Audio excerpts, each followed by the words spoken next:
അല്ലാഹു സുബ്ഹാനഹു വ തആലയുടെ ഏറെ അനുഗ്രഹങ്ങൾ ഇറങ്ങുന്ന ഏറ്റവും പവിത്രമാക്കപ്പെട്ട ദിനരാത്രങ്ങളിലൂടെയാണ് നമ്മൾ കടന്നു പോകുന്നത്. വിശുദ്ധ ഖുർആനിലും പ്രവാചക സുന്നത്തിലും ഈ ദിവസങ്ങളുടെ പ്രാധാന്യത്തെക്കുറിച്ച് പല രൂപത്തിൽ നമുക്ക് കാണാൻ കഴിയും. മഹാരഥന്മാരായ സ്വഹാബിമാർ വിശുദ്ധ ഖുർആനിന്റെ ആയത്തുകളെ വിശദീകരിച്ച പലയിടങ്ങളിലും ദുൽഹിജ്ജയിലെ ആദ്യത്തെ 10 ദിവസങ്ങളുമായി ബന്ധപ്പെട്ട പരാമർശങ്ങളെ നമുക്ക് വായിച്ചെടുക്കാൻ കഴിയും. വൽ ഫജർ വലയാലിൻ അശർ എന്നതിലെ അശർ എന്നതുകൊണ്ടുള്ള ഉദ്ദേശം അല്ലയാലിൽ അശർ അൽ മുറാദ് ബിഹാ അൽ അശർ ദുൽഹിജ്ജ, ദുൽഹിജ്ജ മാസത്തിലെ ആദ്യത്തെ 10 ദിവസങ്ങളാണ് എന്ന് മഹാനായ ഇബ്നു കസീർ റഹ്മത്തുള്ളാഹി അലൈഹിയെ പോലെയുള്ള മഹാരഥന്മാരായ മുഹദ്ദിഥീങ്ങളുടെ വിശദീകരണവും നമുക്ക് കാണാം. കഴിഞ്ഞ ആഴ്ചകളിലെ ഖുത്ബകളിലൂടെ മിമ്പറുകളിലൂടെ അതുമായി ബന്ധപ്പെട്ട വിഷയങ്ങൾ വളരെ വിശദമായി നമ്മൾ കേൾക്കുകയും മനസ്സിലാക്കുകയും ചെയ്തതാണ്. അപ്പൊ ആ പറഞ്ഞതൊക്കെ തന്നെ നമുക്ക് പറയാനുള്ളതല്ല. അതിന് പുതിയ വഹിയൊന്നും ഇറങ്ങാനല്ലോ, എനിക്കിറങ്ങാനില്ല. ഈ ഉള്ള വഹി ഖിയാമത്ത് നാൾ വരെ ഇങ്ങനെ ആവർത്തിക്കലാണ് നമ്മളെ പണി. അപ്പൊ ആ രൂപത്തിൽ വിശുദ്ധ ഖുർആൻ പറയുന്ന പ്രവാചകന്റെ സുന്നത്ത് ചർച്ച ചെയ്യുന്ന ഏറ്റവും ശ്രേഷ്ഠകരമാക്കപ്പെട്ട ഒരു സന്ദർഭത്തിലാണ് നമ്മളുള്ളത്. പ്രത്യേകിച്ചും ഈ ദിനരാത്രങ്ങളിലാകുമ്പോൾ അതിന്റെ പ്രാധാന്യം അതിരില്ലാത്ത രൂപത്തിൽ വളരുകയും ഉയരുകയും ചെയ്യുകയാണ്. റസൂലുള്ളാഹി സ്വല്ലല്ലാഹു അലൈഹി വസല്ലം തങ്ങൾ പറഞ്ഞു, ത്വലബൽ ഇൽമി യസ്തഗ്ഫിറു ലഹു, ദീൻ അന്വേഷിക്കുന്ന, ദീൻ പഠിക്കുന്ന, അതുപോലെ തന്നെ അതിനെക്കുറിച്ച് ചർച്ച ചെയ്യുന്ന സദസ്സുകളിൽ പങ്കെടുക്കുന്ന, അതിനുവേണ്ടി സമയം ചെലവഴിക്കുന്ന ആളുകൾക്ക് വേണ്ടി അള്ളാഹുവിന്റെ മാലാകമാർ അത്തരം ആളുകളുടെ പാപം പൊറുക്കാൻ വേണ്ടി അള്ളാഹിനോട് പ്രാർത്ഥിച്ചുകൊണ്ടിരിക്കുന്നതാണ്. നമ്മളെ വാപ്പയും ഉമ്മയും കൂട്ടുകാരോ കുടുംബക്കാരോ നാട്ടുകാരോ അല്ല, ജീവിതത്തിൽ ഒരു തെറ്റും ചെയ്തിട്ടില്ലാത്ത അള്ളാഹുവിന്റെ പ്രത്യേക സൃഷ്ടി വിഭാഗമായ മലക്കുകൾ ഇവിടെ ഇരിക്കുന്ന എനിക്കും നിങ്ങൾക്കും വേണ്ടി, അഥവാ ഈ സദസ്സിലേക്ക് കയറിയിരുന്ന 1-ാമത്തെ സെക്കൻഡ് മുതൽ ഇനി എപ്പോഴാണോ നമ്മുടെ ഇവിടെ നിന്ന് പുറത്തു പോകുന്നത് അത്രയും സമയം അള്ളാഹുവിന്റെ മലക്കുകൾ നമ്മുടെ പാപം പൊറുക്കാൻ വേണ്ടി അള്ളാഹിനോട് പ്രാർത്ഥിച്ചുകൊണ്ടിരിക്കുകയാണ്. മലക്കുകൾ അള്ളാഹിനോടൊരു കാര്യം പറഞ്ഞ അള്ളാഹു അത് സ്വീകരിക്കൂല എന്ന വിഷയത്തിൽ വിശ്വാസികളെ സംബന്ധിച്ചിടത്തോളം അഭിപ്രായ വ്യത്യാസത്തിന്റെ ആവശ്യമല്ല. മനുഷ്യ ജീവിതത്തിൽ തെറ്റുകൾ സ്വാഭാവികമാണ് താനും. എത്ര കൊല്ലം ഞാൻ ജീവിച്ചിട്ട് ഒരു തെറ്റും ഞാൻ ചെയ്തിട്ടില്ല എന്ന് പറയാൻ പറ്റണ മലപ്പുറം ഭാഷയെ പറഞ്ഞ സുജായി ആള് ആരുമില്ല. മനുഷ്യ ജീവിതത്തിൽ തെറ്റുകൾ സ്വാഭാവികമാണ്. ആ തെറ്റുകളെല്ലാം അള്ളാഹു പൊറുക്കാനുള്ള വലിയ അവസരമായി ഇത്തരം സദസ്സുകളെ റസൂലുള്ളാഹി പഠിപ്പിച്ചു. മലക്കുകൾ മാത്രമല്ല, മറ്റു ചില റിപ്പോർട്ടുകളിൽ കാണാം മംഫിസ്സമാഇ വൽ അർളി ഹത്താ ഹീതാനു ഫിൽ മാ, ആകാശത്തു കൂടി പാറിപ്പറക്കുന്ന പറവകളും മാളങ്ങളിലേക്ക് ഇഴഞ്ഞു കയറുന്ന ഉറുമ്പുകളും സമുദ്രത്തിൽ നീന്തിത്തുടിക്കുന്ന മത്സ്യങ്ങളും പ്രപഞ്ചത്തിലെ മുഴുവൻ സർവ്വചരാചരങ്ങളും ഇത്തരം സദസ്സുകളിൽ പങ്കെടുക്കുന്ന ആളുകൾക്ക് വേണ്ടി പ്രാർത്ഥിച്ചുകൊണ്ടിരിക്കുന്നു. അപ്പൊ ആ ഒരു നിയ്യത്തോടുകൂടി പ്രത്യേകിച്ചും ഒന്നുകൂടെ ഊന്നിപ്പറയുന്നു, ഏറ്റവും പ്രാധാന്യമർഹിക്കുന്ന ഈ ദിനരാത്രങ്ങളിൽ ആ നിയ്യത്തോടുകൂടി ഇതിൽ ശ്രദ്ധിക്കാനും പങ്കെടുക്കാനും നമുക്ക് കഴിയേണ്ടതുണ്ട്. ഈ ദിനരാത്രങ്ങളിൽ ഏതൊക്കെ സന്ദർഭത്തിലാണോ ദീനുമായി നമുക്ക് ചേർന്ന് നിൽക്കാൻ കഴിയുന്നത് ആ സന്ദർഭങ്ങളിലെല്ലാം ദീനി ക്ലാസുകളിലേക്ക്, അതുമായി ബന്ധപ്പെട്ട സദസ്സുകളിലേക്ക് കടന്നു ചെല്ലാൻ നമുക്ക് കഴിയേണ്ടതുണ്ട്. പണ്ഡിതന്മാർക്കിടയിൽ പല രൂപത്തിലുള്ള ചർച്ചയും ഈ ദിനരാത്രങ്ങളുമായി ബന്ധപ്പെട്ട് കാണാം.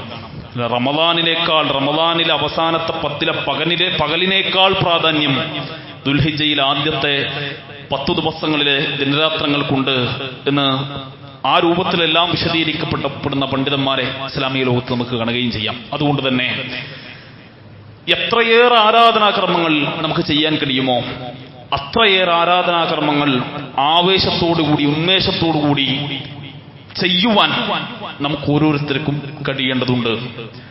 അതുപോലെ തന്നെ പ്രത്യേകം റസൂലുള്ളാഹി സൂചിപ്പിച്ചു, നിങ്ങൾ റബ്ബനെ ധാരാളമായി സ്തുതിച്ചുകൊണ്ടിരിക്കുക. സുബ്ഹാനല്ലാഹ്, അൽഹംദുലില്ലാഹ്, അല്ലാഹു അക്ബർ. സാധാരണ നമുക്കിത് ഫർള് നമസ്കാരങ്ങൾക്ക് ശേഷം മാത്രം ചൊല്ലിയാണ് പരിചയം.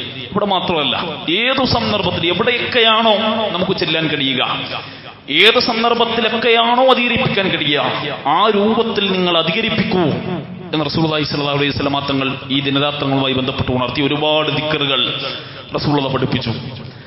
അല്ലെ, നമ്മുടെ നാവുകൊണ്ട് ഏറെ സുന്ദരമായൊരു ദിക്ർ ഇമാം ബുഖാരി റഹ്മത്തുള്ളാഹി അലൈഹി അദ്ദേഹത്തിന്റെ സ്വഹീഹുൽ ബുഖാരിയിലെ ഏറ്റവും അവസാനത്തെ ഹദീസായി കൊണ്ടുവരികയും ഇസ്ലാമിക ലോകത്തെ മുഹദ്ദിസീങ്ങളിൽ തലയെടുപ്പുള്ള പണ്ഡിതന്മാരുടെ കിതാബുകളിലെല്ലാം ഏറ്റവും ശ്രേഷ്ഠമായ രൂപത്തിൽ പഠിപ്പിക്കുന്നതുമായ ഒരു ഹദീസ് കാണാം നാവുമായി ബന്ധപ്പെട്ട്.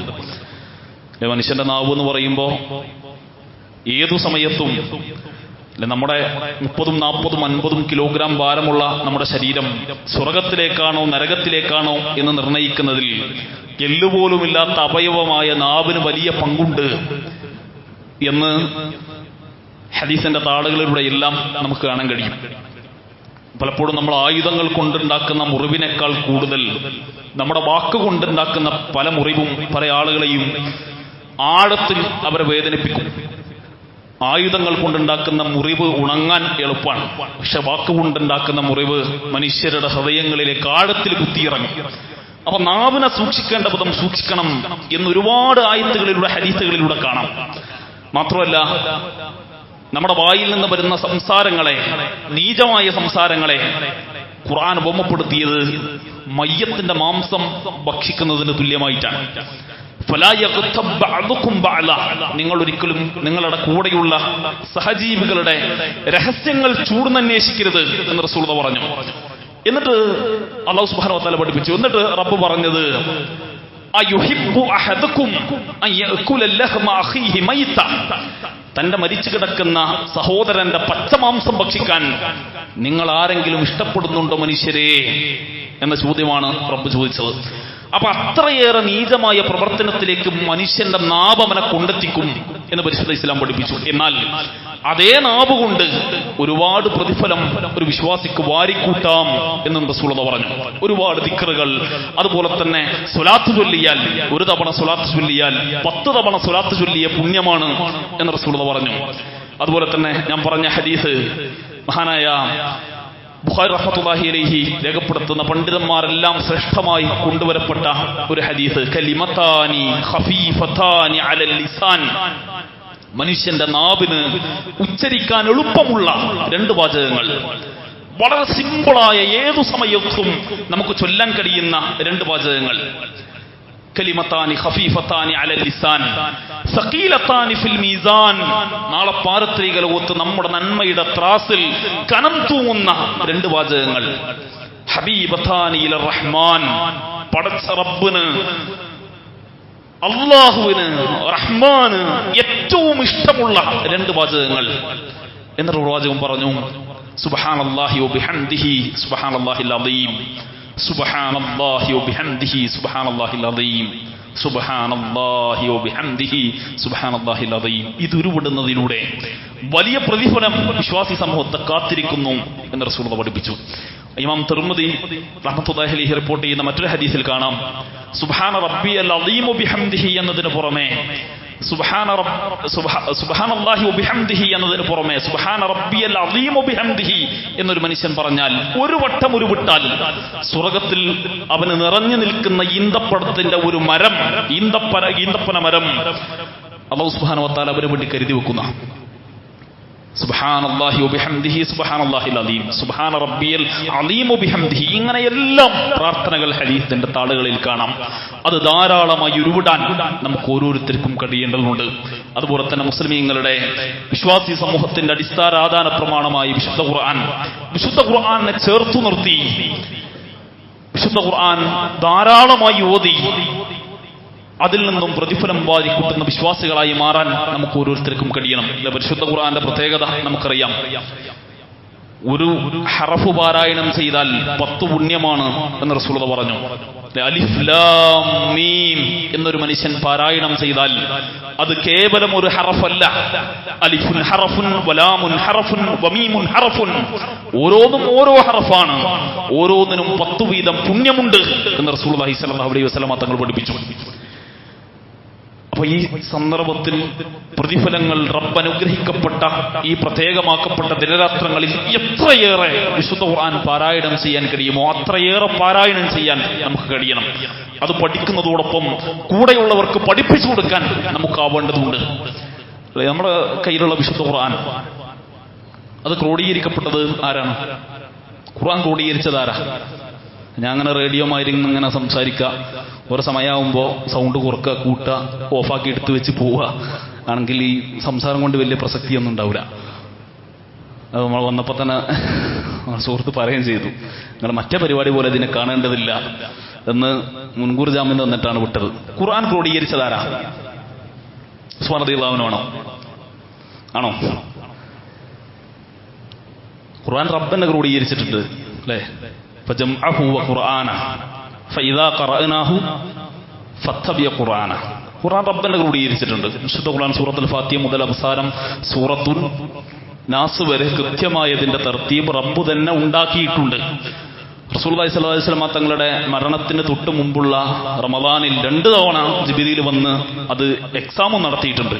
അത് റസൂലുള്ള പാസ്സാവുകയും ചെയ്തിട്ടുണ്ട്. ഖുർആൻ റബ്ബന്നെ ക്രോഡീകരിച്ചിട്ടുണ്ട്. പിന്നെ വിശുദ്ധ ഖുർആൻ മുസ്ഹഫ് രൂപത്തിലാക്കുന്ന പണിയാണ് സ്വഹാബത്ത് എടുത്തത്. അത് ആരെടുത്തത്? ആരെ കാലഘട്ടത്തിലാ പണി തുടങ്ങിയത്? ആരെ കാലഘട്ടത്തിലാ? ആരെ കാലത്താ? ആണോ? അബൂബക്കർ സിദ്ദീഖ് റളിയല്ലാഹു അൻഹുവിന്റെ കാലഘട്ടത്തിൽ ഒരു വലിയ യുദ്ധം ഉണ്ടായി. ഇതൊക്കെ നിങ്ങൾക്ക് അറിയുന്ന ചരിത്രം തന്നെയാണ്, ഞാൻ പറഞ്ഞുള്ളൂ. അതാണ് ഞാൻ ആദ്യം തന്നെ പറഞ്ഞു വെച്ചത്. ഇതൊക്കെ ആദ്യേ പറഞ്ഞു കേട്ടതായിരിക്കും. ഇനി പുതിയതൊന്നും പറയാനില്ല, ഉള്ളതെന്നെ കേൾക്കലാണ് നമ്മുടെ പണി. അബൂബക്കർ സിദ്ദീഖ് റളിയല്ലാഹു അൻഹുവിന്റെ കാലഘട്ടത്തിൽ വലിയൊരു യുദ്ധം ഉണ്ടായി. യമാമ യുദ്ധം എന്നാണ് ആ യുദ്ധത്തിന്റെ പേര്. ഇസ്ലാമിക ചരിത്രത്തിൽ വളരെ പ്രാധാന്യത്തോടുകൂടി രേഖപ്പെടുത്തപ്പെട്ട ഒരു മഹായുദ്ധം. മുസൈലിമത്തുൽ കദ്ദാബ് എന്ന് പറയുന്ന കള്ളപ്രവാചകനുമായി മുസ്ലിം സൈന്യം ശക്തമായി നേരിട്ട യുദ്ധം. പ്രവാചകന്റെ മരണത്തോടുകൂടി ഒരുപാട് കള്ളപ്രവാചകന്മാർ കടന്നു വന്നു. അന്ന് കടന്നു വന്ന് ഇന്നും വന്നുകൊണ്ടിരിക്കുകയാണ്. ഖാദിയാനി, മിർസാ ഗുലാം മുഹമ്മദ് ഖാദിയാനി എന്ന പേരിൽ നമ്മുടെ നാട്ടിൽ എന്നും ആ രൂപത്തിൽ കള്ളപ്രവാചകന്മാരെ പിൻപറ്റുന്ന ആളുകളുണ്ട്. അന്നേ റസൂലുള്ളാഹിയുടെ മരണത്തോടുകൂടി തന്നെ കള്ളപ്രവാചകന്മാർ കടന്നു വരാൻ വേണ്ടി തുടങ്ങി. അതിൽ സ്ത്രീകൾ വരെ വന്നിരുന്നു. അതിൽ ഒരു സ്ത്രീ വന്നിട്ട് ഞാൻ നബിയായ വനിതയാണ് എന്ന് പറഞ്ഞപ്പോ ആളുകൾ തിരിച്ചവരോട് ചോദിച്ചു, പ്രവാചകന് ശേഷം റസൂലുള്ളയാണ് അന്തിമ പ്രവാചകൻ, ഇനിയൊരു പ്രവാചകൻ വരാനില്ല എന്നാണല്ലോ റസൂലുള്ള പറഞ്ഞത്. എന്നിട്ട് അവിടെയുള്ള ആളുകൾ തെളിവ് ഉദ്ധരിച്ചു, ലാ നബിയ്യ ബഅദി, എനിക്കു ശേഷം പ്രവാചകനില്ല എന്ന് റസൂൽ പറഞ്ഞിട്ടുണ്ടല്ലോ. അപ്പൊ പെണ്ണ് പറഞ്ഞു, നബിയില്ല എന്നല്ല പറഞ്ഞു, നബിയത്തില്ല എന്ന് പറഞ്ഞിട്ടില്ലല്ലോ, നബി വരൂല എന്നല്ല പറഞ്ഞിട്ടുള്ളൂ എന്ന രൂപത്തിൽ പോലും ന്യായീകരിച്ച ആളുകൾ ആ ചരിത്രം പരിശോധിക്കുമ്പോൾ കാണാം. ആ രൂപത്തിൽ മുസൈലിമത്തുൽ കദ്ദാബ് എന്ന് പറയുന്ന ഒരു കള്ളപ്രവാചകൻ ഉണ്ടായി. ഒരുപാട് ആളുകൾ റസൂലുള്ളാഹി സ്വല്ലല്ലാഹു അലൈഹി വസല്ലം തങ്ങളുടെ കൂടെ ജീവിച്ച പ്രവാചകന്റെ കൂടെ യുദ്ധങ്ങളിൽ പങ്കെടുത്ത ഒരുപാട് ആളുകൾ റസൂലുള്ളാഹിയുടെ മരണത്തോടുകൂടി മുസൈലിമത്തുൽ കദ്ദാബിന്റെ പിന്നാലെ പോയി. ആ മുസൈലിമത്തുൽ കദ്ദാബിനെ കൊണ്ട് മുസ്ലിം ഉമ്മത്തിന് വലിയ പ്രശ്നം ഉണ്ടാവാൻ വേണ്ടി തുടങ്ങി. അങ്ങനെ 40,000-ഓളം വരുന്ന മുസ്ലിം സൈന്യമാണ് മുസൈലിമത്തുൽ കദ്ദാബിന്റെ സൈന്യത്തെ നേരിടാൻ വേണ്ടി പോകുന്നത്. നാളെ ആലോചിക്കണം, 40,000-ഓളം വരുന്ന സൈന്യവുമായിട്ടാണ് ആ യുദ്ധത്തിൽ മുസ്ലിം സൈന്യം പങ്കെടുക്കുന്നത്. 40,000 സൈന്യം മുസ്ലിങ്ങളുടെ ഭാഗത്തുനിന്ന് പോകണമെങ്കിൽ അത്രയേറെ ആളുകൾ മുസൈലിമത്തുൽ കദ്ദാബിന് കീഴിലുണ്ടായിരുന്നു. റസൂലുള്ളാഹിയുടെ മരണത്തോടുകൂടി ഒരുപാട് ആളുകൾ മുർത്തദായി പോയി. 40,000-ഓളം വരുന്ന സൈന്യം പങ്കെടുത്തു. ആ സൈന്യത്തിന്റെ നേതാവ് മഹാനായ ഖാലിദ് ബിൻ വലീദ് റളിയല്ലാഹു അൻഹു, വളരെ ശക്തനായ സൈന്യാധിപൻ, ശക്തനായ മനുഷ്യൻ, നിലപാടുള്ള വളരെ ശക്തനായ സ്വഹാബി വര്യൻ ഖാലിദ് ബിൻ വലീദ് റളിയല്ലാഹു അൻഹു. റസൂലുള്ളാഹി തന്നെ ഖാലിദ് ബിൻ വലീദിനെ പുകഴ്ത്തി പറഞ്ഞത് സൈഫുല്ലാഹ് എന്നാണ്. അള്ളാഹുവിന്റെ വാൾ എന്ന സ്ഥാന പദവിക്കർഹനായ Khalid bin Walid. Khalid bin Walid റളിയല്ലാഹു അൻഹുവിന്റെ കീഴിലുള്ള നായകത്വത്തോടു കൂടിയാണ് ആഴ്ചകളോളം നീണ്ടുനിന്ന ആ യുദ്ധത്തിൽ മുസ്ലിം സൈന്യം വിജയിക്കുന്നത്. ആ യുദ്ധത്തിൽ മുസൈലിമത്തുൽ കദ്ദാബിനെ കൊല്ലുന്നതാരാന്നറിയോ? അറിയോ? എവിടെ കേട്ടണോ? വഹ്ശിയാണ്. മുസൈലിമത്തുൽ കദ്ദാബിനെ കൊല്ലുന്നത് വഹ്ശിയാരാണ്. ഹംസ റളിയല്ലാഹു അൻഹുവിന്റെ ഘാതകൻ. അങ്ങനെ പലരും മനസ്സിലാക്കിയിട്ട് പിന്നീട് അദ്ദേഹം ഇസ്ലാം സ്വീകരിച്ചിട്ടുണ്ട്. ഹംസ റളിയല്ലാഹു അൻഹുവിന്റെ ഘാതകൻ എന്നറിയപ്പെട്ട വഹ്ശി ആരുടെ അടിമയാണ്? പല അഭിപ്രായങ്ങളും ഈ വിഷയത്തിലുണ്ട്. അബൂ സുഫിയാന്റെ അടിമയായ വഹ്ശി എന്തിനാണ് ഹംസ റളിയല്ലാഹു അൻഹുവിനെ കൊല്ലുന്നത്? എന്തിനാ കൊല്ലുന്നത്? അബൂ സുഫിയാന്റെ ഭാര്യയായ ഹിന്ദിന് ഹംസ റളിയല്ലാഹു അൻഹുവിനോടുണ്ടായിരുന്ന അടങ്ങാത്ത പക ഉണ്ടാവാൻ കാരണം, ബദർ യുദ്ധത്തിൽ മുസ്ലിം സൈന്യവുമായി മുശ്രിക്കുകളുമായി ബന്ധപ്പെട്ട പോരാട്ടത്തിൽ ആദ്യമായി നടക്കുന്നത് ദ്വന്ദ്വയുദ്ധമാണ്. മുശ്രിക്കുകളുടെ സൈന്യാധിപനായ ഉത്ബത്ത് ബിൻ റബീഅ മൂന്നാളുകളെയും കൂട്ടി മുന്നോട്ട് കടന്നു വന്ന മുസ്ലിം സൈന്യത്തെ വെല്ലുവിളിക്കുകയാണ്. ഞങ്ങളുമായി നേരിടാൻ ആരുണ്ടടാ എന്ന് വെല്ലുവിളിക്കുന്നു. ഹംസ റളിയല്ലാഹു അൻഹുവിന്റെ നേതൃത്വത്തിലുള്ള അലി റളിയല്ലാഹു അൻഹു അടങ്ങുന്ന മൂന്നാളുകൾ റസൂലുള്ളാഹി സ്വല്ലല്ലാഹു അലൈഹി വസല്ലമ തങ്ങളുടെ അനുമതിയോടുകൂടി ആ വെല്ലുവിളി ഏറ്റെടുക്കുന്നു. മുസ്ലിം സൈന്യത്തിന്റെ സൈന്യാധിപനായ ഹംസ റളിയല്ലാഹു അൻഹുവും മുശ്രിക്കുകളുടെ സൈന്യത്തിന്റെ സൈന്യാധിപനായ ഉത്ബത്ത് ബിൻ റബീഅയും കൂടെയാണ് ആ ദ്വന്ദ്വയുദ്ധം നടക്കുന്നത്. ചരിത്രത്തിൽ കാണാം, ഉത്ബ എന്ന് പറയുന്ന മനുഷ്യൻ മുന്നിൽ വന്നിട്ടില്ലാത്ത രൂപത്തിൽ വാളുകൊണ്ട് രണ്ടായി വെട്ടിപ്പിളർത്തി കളഞ്ഞു. ഹംസ റളിയല്ലാഹു ശക്തമായി നേരിട്ട് അദ്ദേഹത്തെ കൊന്നുകള. അങ്ങനെ ഒരു മനുഷ്യൻ മുന്നിൽ വന്നിട്ടില്ലാത്ത രൂപത്തിൽ തകർത്ത് കളഞ്ഞു. ഈ ഉത്ബത്ത് ബിൻ റബീഅ ഹിന്ദിന്റെ പിതാവാണ്, ഹിന്ദിന്റെ വാപ്പയാണ്. അങ്ങനെ യുദ്ധം കഴിഞ്ഞു. തന്റെ വാപ്പയെ കൊന്നത് ഹംസയാണ് എന്ന വിവരം ഹിന്ദിന്റെ അടുക്കൽ കിട്ടി. ഇതറിഞ്ഞതോടുകൂടി ഹിന്ദിന് ഹംസ റളിയല്ലാഹു അൻഹുവിനോടുള്ള പക വർദ്ധിച്ചു. ആ വിദ്വേഷവും വെറുപ്പും മനസ്സിലിട്ട് കൊണ്ട് നടന്ന് ഒരവസരത്തിന് വേണ്ടി ഹിന്ദ് കാത്തിരുന്നു. അങ്ങനെ ഉഹദിന്റെ സമയമായപ്പോ തന്റെ ഭർത്താവായ അബൂ സുഫിയാന്റെ അടിമയായ വഹ്ഷിക്ക് ഹിന്ദ് കൊട്ടേഷൻ കൊടുത്തു. വഹ്ഷി എന്ന് പറയുന്ന അടിമയുടെ ഭാരത്തിനൊത്ത് മുത്തും പവിടവും പട്ടും അടിമയായ വഹ്ഷിക്ക് സ്വതന്ത്രവും വാഗ്ദാനം ചെയ്ത് ഹിന്ദ് ഹംസ റളിയല്ലാഹു അൻഹുവിനെ വകവരുത്താൻ വേണ്ടി കൊട്ടേഷൻ കൊടുക്കുകയാണ്. വഹ്ഷി കൊട്ടേഷൻ സ്വീകരിച്ചു. മഹാന ഇബ്നു കസീർ റഹ്മത്തുള്ളാഹി അലൈഹി അതുമായി ബന്ധപ്പെട്ട് രേഖപ്പെടുത്തുന്ന ചരിത്ര താളുകളിൽ കാണാം, വഹ്ഷി അതിനുവേണ്ടി പ്രത്യേകം അദ്ദേഹം പരിശീലിച്ചിരുന്നു ഹംസ റളിയല്ലാഹു അൻഹുവിനെ കൊല്ലാൻ. കാരണം മക്കയിൽ അറിയപ്പെട്ട സൈന്യാധിപനാണ്. ഹംസ റളിയല്ലാഹു അൻഹുവിന്റെ മുന്നിൽ വന്നു നിൽക്കാൻ ആരും പേടിച്ചിരുന്നു. ആ രൂപത്തിലുള്ള സൈന്യാധിപനെ വകവരുത്തണമെങ്കിൽ ചില്ലറ പരിശീലനമൊന്നും പോരാ. അദ്ദേഹം പരിശീലിച്ച് പ്രത്യേകമായ ഒരു ചാട്ടുളിയുണ്ടാക്കി, ഇരുതല മൂർച്ചയുള്ള ചാട്ടുളിയുണ്ടാക്കി ഉഹുദിന്റെ രണഭൂവിൽ ഒളിഞ്ഞിരുന്നു കൊണ്ട് ഹംസ റളിയല്ലാഹു അൻഹുവിനെ എറിഞ്ഞുപിടുത്തി. ഹംസ റളിയല്ലാഹു അൻഹു ഷഹീദായി. പിന്നീട് പല രൂപത്തിലുള്ള ചരിത്രവും ഇസ്ലാമിക ചരിത്രത്തിൽ അതുമായി ബന്ധപ്പെട്ട് വിശദീകരിക്കുന്നത് കാണാൻ പറ്റും. അതിൽ യുദ്ധത്തിന് ശേഷം ഉഹുദിന്റെ രണഭൂമിയിലേക്ക് ഹിന്ദ് കടന്നു വരികയും ഓരോ മൃതദേഹങ്ങളും പ്രത്യേകം പരിശോധിക്കുകയും ഹംസ റളിയല്ലാഹു അൻഹുവിന്റെ മൃതദേഹം പ്രത്യേകം തിരഞ്ഞെടുത്ത് അദ്ദേഹത്തിന്റെ നെഞ്ചകം പുലർത്തി കരള് പുറത്തെടുത്ത് ചവച്ചരച്ച് തുപ്പി എന്നൊരു ചരിത്രത്തിൽ കാണാം.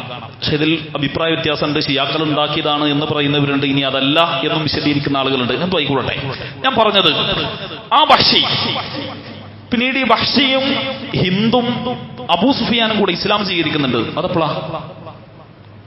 എപ്പോഴാണ്?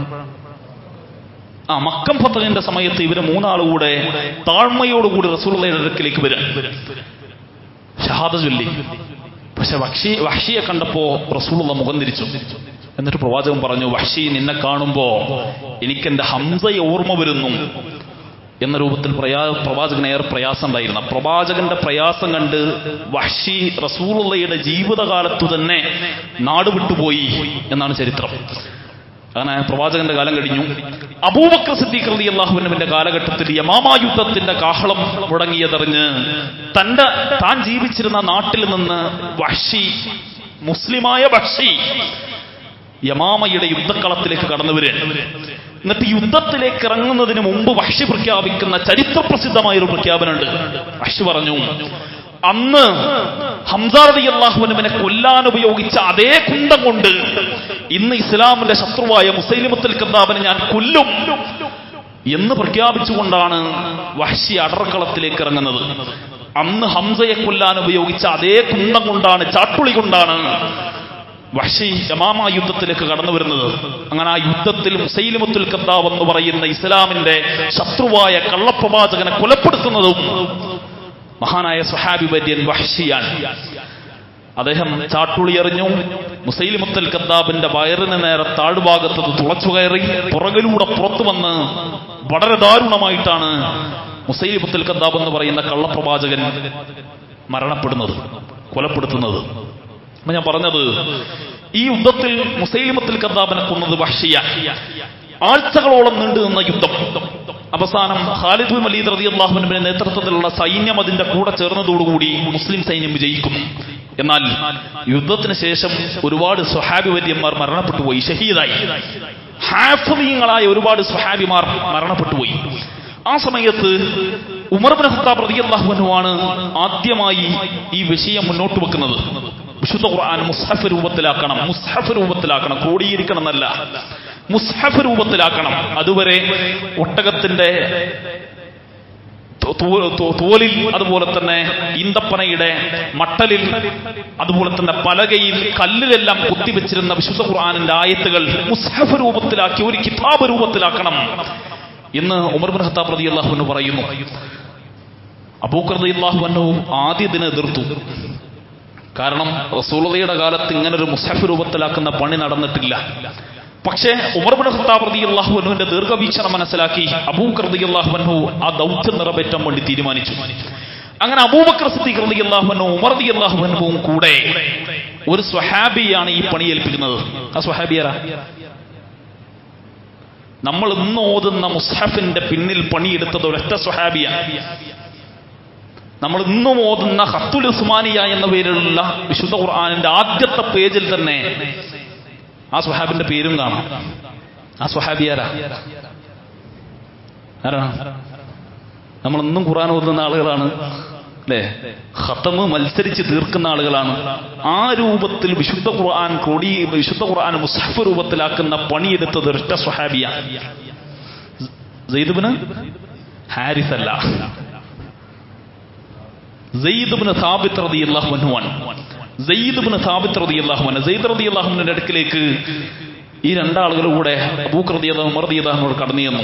മുസ്ഹഫ് ക്രോഡീകരിക്കണം, മുസ്ഹഫ് രൂപത്തിലാക്കണം, ഖുർആൻ മുസ്ഹഫ് രൂപത്തിലാക്കണം എന്ന വിഷയം അവതരിപ്പിച്ചു. ആദ്യം സെയ്ദ് റളിയല്ലാഹു അൻഹു എതിർത്തു. സെയ്ദ് റളിയല്ലാഹു അൻഹു പറഞ്ഞൊരു വാചകമുണ്ട്, അല്ലയോ അമീറുൽ മുഅ്മിനീൻ, ഒരു പർവ്വതം ചൂണ്ടിക്കാണിച്ച് പറഞ്ഞു, ഈ പർവ്വതം ഇവിടെ നിന്ന് പൊളിച്ച് മറ്റൊരു സ്ഥലത്ത് എന്നോട് സ്ഥാപിക്കാൻ താങ്കൾ എന്നോട് ആജ്ഞാപിച്ചാൽ ഞാനത് അനായാസം ചെയ്യുമായിരുന്നു. എന്നാൽ പലയിടങ്ങളിലായി രേഖപ്പെട്ട് കിടക്കുന്ന മുസ്ഹഫ്, വിശുദ്ധ ഖുർആൻ മുസ്ഹഫ് രൂപത്തിലാക്കൽ അത് ഭാരിച്ച ജോലിയാണ്, എനിക്കത് ചെയ്യാൻ കഴിയൂല എന്ന് ആദ്യം സെയ്ദ് റളിയല്ലാഹു അൻഹു പറഞ്ഞു. കാരണം അറബി ഭാഷക്ക് അങ്ങനെ പ്രത്യേകത ഉണ്ട്. ഒരു ഹറഫ് മാറിയാൽ ചിലപ്പോൾ ആണ് പെണ്ണാവും, പെണ്ണാണാവും, ഒരാളുള്ള ഒരു സംഘാവും, ഒരു സംഘമുള്ളത് ചിലപ്പോൾ ഒരാളാവും, ആകെ പ്രശ്നമായി പോവും. അപ്പം വിശുദ്ധ ഖുർആൻ ക്രോഡീകരിക്കുന്ന സന്ദർഭത്തിൽ, മുസ്ഹഫ് രൂപത്തിലാക്കുന്ന സന്ദർഭത്തിൽ ഒരു തെറ്റു സംഭവിച്ചാൽ ലോകാവസാനം വരെയുള്ള മുസ്ലിമീങ്ങൾ ആ തെറ്റാവർത്തിക്കും. അതുകൊണ്ടാണ് സെയ്ദ് റളിയല്ലാഹു അൻഹു ആ വിഷയം അവതരിപ്പിച്ചത്. പക്ഷേ ഇസ്ലാമിക റിപ്പബ്ലിക്കിന്റെ ഖലീഫയുടെ പ്രഖ്യാപനം ക്രോഡീകരിച്ചു കൊള്ളണം, ആർക്കും എതിർക്കാൻ കഴിയില്ല. അബൂബക്കർ റളിയല്ലാഹു അൻഹുവിന്റെ അമീറുൽ മുഅ്മിനീന്റെ കൽപ്പന അദ്ദേഹം നെഞ്ചിലേറ്റി മുസ്ഹഫ്, വിശുദ്ധ ഖുർആൻ ക്രോഡീകരിച്ച് മുസ്ഹഫ് രൂപത്തിലാക്കി. ഉസ്മാൻ റളിയല്ലാഹു അൻഹുവിന്റെ കാലഘട്ടത്തിൽ അത് കോപ്പികളായി ഭൂഖണ്ഡങ്ങളിൽ നിന്ന് ഭൂഖണ്ഡങ്ങളിലേക്ക് കൈമാറി. നമ്മൾ ഇന്നും ആ മുസ്ഹഫിൽ നിന്ന് ഓതിക്കൊണ്ടിരിക്കുന്നു. ഞാനിത് പറയാനുള്ള കാരണം, സെയ്ദ് റളിയല്ലാഹു അൻഹു മരണപ്പെട്ടു, ഇന്നും നമ്മൾ ആ മുസ്ഹഫിൽ നിന്ന് പാരായണം ചെയ്യും. ലോകത്തുള്ള കോടിക്കണക്കിന് വരുന്ന മുസ്ലിമീങ്ങൾ, ലോകത്ത് 800 കോടി മനുഷ്യർ, അതിൽ പ്രബലമാക്കപ്പെട്ട രണ്ടാമത്തെ മതവിഭാഗം മുസ്ലിമീങ്ങൾ, നമ്മൾ ഇന്നും വിശുദ്ധ ഖുർആനിൽ നിന്ന് ഒരുപാട് ഓതുന്നു. ഒരു ആയത്തിന് 10 പുണ്യമുണ്ട് എന്ന് റസൂലുള്ളാഹി പറഞ്ഞു. നമ്മൾ ഇന്ന് മുസ്ഹഫിൽ നിന്ന് ഒരായത്ത് ഓതിയാൽ ആ ഓരോ ആയത്തിന്റെയും ഓരോ ഹറഫിന്റെയും പുണ്യത്തിന്റെ ഒരു ഭാഗം സയ്യിദ് ഇബ്നു സാബിത്ത് റളിയല്ലാഹു അൻഹുവിന്റെ ഖബറിലേക്ക് എത്തും. ലോകത്ത് കോടിക്കണക്കിന് മുസ്ലിമീങ്ങൾ ഓതുന്ന ഓരോ ഹറഫിന്റെയും 10 പുണ്യത്തിന്റെ ഒരു ഭാഗം സയ്യിദ് ഇബ്നു സാബിത്ത് റളിയല്ലാഹു അൻഹുവിന്റെ ഖബറിലേക്ക് ഇന്നും എത്തിക്കൊണ്ടിരിക്കുന്നു. ലോകാവസാനം വരെയുള്ള എത്ര മുസ്ലിമീങ്ങൾ എത്ര തവണ ആവർത്തിച്ച് ചർവണം പോലെ വിശുദ്ധ ഖുർആൻ പാരായണം ചെയ്യുന്നുവോ അത്രയും തവണ സയ്യിദ് റളിയല്ലാഹു അൻഹുവിന്റെ ഖബറിലേക്ക് അതിന്റെ പുണ്യത്തിക്കൊണ്ടിരിക്കുകയാണ്. ഇത് വിശുദ്ധ ഖുർആന്റെ പ്രത്യേകതയാണ്.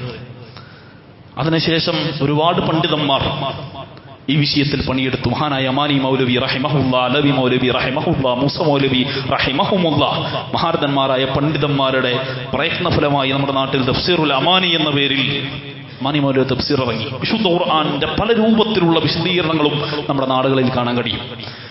അപ്പൊ നമ്മൾ എത്ര ആ വിഷയത്തിൽ സമയം ചെലവഴിക്കുന്നുവോ അത്രയും സമയം നമുക്കതിന്റെ പുണ്യം കിട്ടിക്കൊണ്ടിരിക്കും.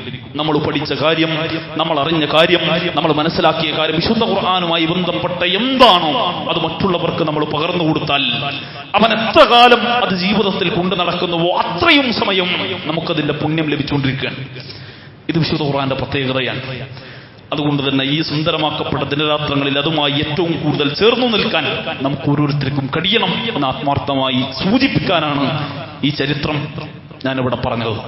അപ്പൊ ഈ രൂപത്തിൽ നമ്മുടെ കർമ്മങ്ങളെ ആവേശത്തോടുകൂടി അതിന്റെ പ്രതിഫലത്തെ തിരിച്ചറിഞ്ഞുകൊണ്ട് ചെയ്യാൻ നമുക്ക് ഓരോരുത്തർക്കും കഴിയേണ്ടതുണ്ട്. ദുൽഹിജ്ജ എന്ന് പറയുമ്പോൾ ഏറ്റവും പരമപ്രധാനമായത് ഹജ്ജുമായി ബന്ധപ്പെട്ട സ്മരണകളാണ്.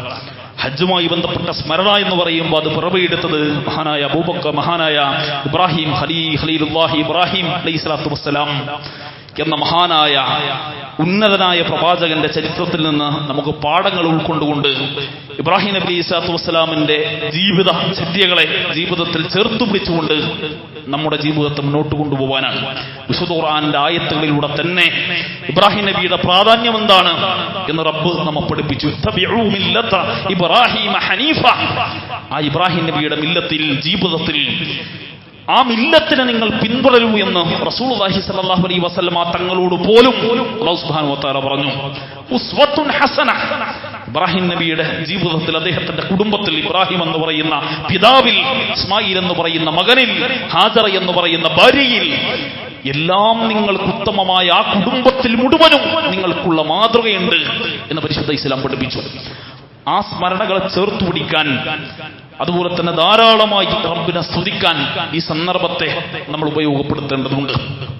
ഇബ്രാഹിം നബി അലൈഹിസ്സലാത്തു വസ്സലാം തൗഹീദ് പറയാൻ വേണ്ടി, ലാ ഇലാഹ ഇല്ലല്ലാഹ് പറയാൻ വേണ്ടി തന്റെ ജീവിതം മാറ്റിവെച്ച മഹാനായ പ്രവാചകൻ. അല്ലെ, ലോകത്ത് ഒരുപാട് പ്രവാചകന്മാർ കടന്നു വന്നു. അല്ലെ, എത്ര പ്രവാചകന്മാർ വന്നു? ലോകത്ത് എത്ര പ്രവാചകന്മാർ കടന്നു വന്നു? ആണോ? എത്ര വന്നു? 1.25 ലക്ഷത്തിന് മുകളിൽ, 1.5 ലക്ഷത്തിന് താഴെ എന്നതാണ് പ്രബല അഭിപ്രായം. 1.25 ലക്ഷത്തിൽ പരം പ്രവാചകന്മാർ ഭൂമി ലോകത്ത് കടന്നു വന്നു. വിശുദ്ധ ഖുർആനിൽ 25 പ്രവാചകന്മാരുടെ പേര് പറഞ്ഞു. അതല്ലാതെയും ഒരുപാട് പ്രവാചകന്മാർ. ഈ പ്രവാചകന്മാരെല്ലാം ആവർത്തിച്ചു പറഞ്ഞ ദൈവമേകനാണ്, റബ്ബൊരുവനാണ് എന്ന സുന്ദരമായ സന്ദേശം ഇന്ന് മതഭേദഗ്രന്ഥങ്ങളായി പരിചയപ്പെടുത്തുന്ന വേദഗ്രന്ഥങ്ങളിലെല്ലാം അത് നമുക്ക് കാണാം. പ്രവാചകരെ നിങ്ങൾ പറയുക, ഹുവല്ലാഹു അഹദ്, അല്ലാഹു ഒരുവനാണ്, അല്ലാഹു ഏകനാണ്, ഇലാഹുക്കും ഇലാഹു വാഹിദ്, നിങ്ങളുടെ സൃഷ്ടാവ് അവൻ ഒരുവനും ഏകനുമാണ്. ആ ഒരുവനായ സൃഷ്ടാവിനെ ആരാധിക്കുക. ഇത് ഖുർആനിൽ മാത്രമല്ല, ഇതര മതവേദഗ്രന്ഥങ്ങളിലൂടെ എല്ലാം നമ്മൾ കടന്നു ചെല്ലുമ്പോൾ ഇത് നമുക്ക് കാണാം. ബൈബിളിലെ ആവർത്തന പുസ്തകം 11-ാം അധ്യായം 11-ാം സൂക്തം, യഹോവ അവൻ ഏകനാകുന്നു, അവനെ മാത്രമേ നിങ്ങൾ ആരാധിക്കാവൂ. ഹിബ്രു ഭാഷയിൽ യഹോവ എന്ന് പറഞ്ഞാൽ അള്ളാഹു എന്നർത്ഥം. ആ അള്ളാഹുവിനെ, യഹോവയെ മാത്രമേ ആരാധിക്കാവൂ. അതുപോലെ തന്നെ നമുക്കൊക്കെ സുപരിചിതമായ ഒരുപാട് ശ്ലോകങ്ങൾ. ഋഗ്വേദം 32-ാം അധ്യായം 2-ാം വചനം, നതസ്യ പ്രതിമാ അസ്സി. ദൈവത്തിനു പ്രതിമയില്ല. ഒരു പ്രതിമ കൊണ്ടോ രൂപം കൊണ്ടോ ചിത്രം കൊണ്ടോ നിർവചിക്കാൻ കഴിയാത്ത ദൈവത്തെ ആരാധിക്കുക. നമ്മുടെ നാട്ടിൽ അമ്പലങ്ങളിൽ നിന്നൊക്കെ കേൾക്കാറുണ്ടാവും അഖണ്ഡനാമയജ്ഞം. കേട്ടണോ? അഖണ്ഡനാമയജ്ഞം. ഭൂതനാഥ സദാനന്ദ സർവഭൂതദയാപര രക്ഷ രക്ഷ മഹാപാപോ ശസ്ത്രേ തുഭ്യം നമോ നമ. പലപ്പോഴും കേൾക്കുന്നതിന് അർത്ഥം നമ്മൾ ചിന്തിച്ചിട്ടുണ്ടാവില്ല. ഭൂതനാഥ സദാനന്ദ സർവഭൂതദയാപര. ഈ അണ്ടകടാഹത്തിന്റെ മുഴുവനും സൃഷ്ടാവ്, അതിനെയാണ് ഭൂതം എന്ന് പരിചയപ്പെടുത്തുന്നത്. ഈ സർവ അണ്ടകടാഹത്തിന്റെയും സൃഷ്ടാവായ ദൈവം ഭൂതനാഥ സദാനന്ദ സർവഭൂതദയാപര രക്ഷ രക്ഷ മഹാപാപോ. ആ ഭൂതനിലാണ്, ആ ദൈവത്തിലാണ് മുഴുവൻ രക്ഷയും. രക്ഷ രക്ഷ മഹാപാപോ ശസ്ത്രേ തുഭ്യം നമോ നമ. ആ ദൈവത്തിൽ പൂർണ്ണനായി ഞങ്ങൾ വടങ്ങുന്നു എന്ന അർത്ഥവത്തായ വചനാണത്. അമ്പലത്തിൽ നിന്ന് തൗഹീദാണ് പാടുന്നത്. രാവിലെ തുടങ്ങിയ രാത്രി വരെ ഇതവരെ ആവർത്തിച്ച് പാടുകയും പറയുകയും ചെയ്യും. വിശുദ്ധ ഖുർആന്റെ ആയത്തുകളിലും ഇത് കാണാം. എന്നാൽ ഇതര സമൂഹങ്ങളിലെല്ലാം അന്ധവിശ്വാസങ്ങളും അനാചാരങ്ങളും വളർന്നു വന്ന പോലെ ഇന്ന് മുസ്ലിം ഉമ്മത്തിന്റെ ഇടയിലും അത് ഉണ്ടായി. ഏത് പ്രവാചകന്റെ കാലഘട്ടത്തിലാണ് വിഗ്രഹാരാധന തുടങ്ങുന്നത്, ബഹുദൈവാരാധന തുടങ്ങുന്നത് ഏത് പ്രവാചകന്റെ കാലത്താ? ഏത് പ്രവാചകന്റെ കാലത്താ? ആദം നബി മുതലേ തുടങ്ങിയുണ്ടോ? ഇല്ലല്ലോ. നൂഹ് നബി അലൈഹി സ്വലാത്തു വസ്സലാമിന്റെ കാലഘട്ടത്തിലാണ് വിഗ്രഹാരാധന ആരംഭിച്ചത്. നൂഹ് നബിയിൽ എത്ര ആളുകളാ വിശ്വസിച്ച്?